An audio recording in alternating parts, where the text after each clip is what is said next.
I'm a prime example of American unacceptability. I have always been too gay, black, liberated, uppity. and And America America's is a time-honored tradition of keeping us in our place.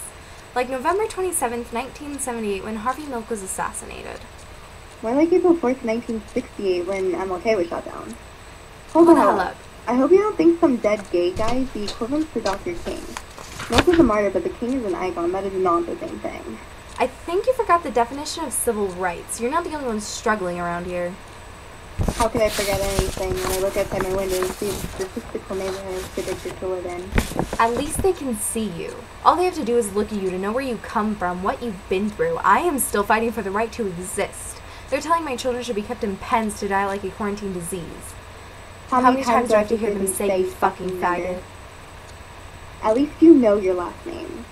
Our skin gives away our homeland, but not our home. You, our home. You're only trying to say how home is a commodity. We stood stark naked on the platform when the sun heating the skin beneath our shackles while our life value drained with every increasing bid. Our tears are not something you can just forget. My bones are genetically thick due to the mentality my ancestors bore. My legacy has been swept under rugs. No one has ever sung me a closet spiritual to lead me to the promised land or made me rainbow cake to remind me of where I come from. We're history's middle children who have to wear glitter to get attention. We're your siblings. We don't want to replace you on our family tree. We just want a hug at Christmas time. Then hanging us by our own ropes.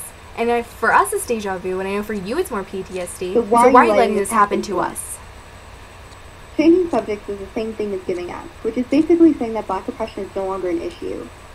But the Klansmen intentionally waved their little flags and cowered beneath their white hoodies as if shit were no longer an issue. We were plagued with the elements of prejudice. That's when the slap of an insult drowned my dignity.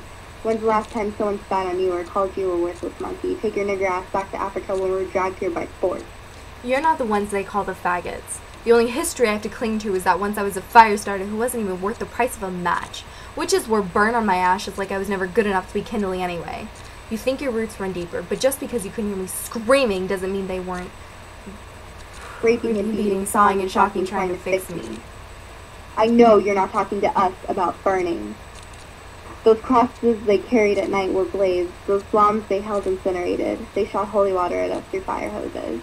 I was at the riots in Stonewall, but you were too busy turning the other cheek to ask me if I walked with you, if it was possible we could share roots. You didn't want to see me at your rallies because it would complicate things. They tell me we're a different time, but you made sure times are changing. You just never looked back at your Aunt Rosie and her roommate of 50 years. Our voices will not be heard because we cannot scream. Didn't give us a chance to open our mouths. Can't you see they're trying to kill me? Trying to kill us. Why are we waging a war between ourselves when it's them who put us on their hit list? We were burned, mercilessly, lit, ceremoniously, ostracized into nothing, beaten and hanged, burdened and segregated, broken and raped when all we tried to do was do right. By many. By all.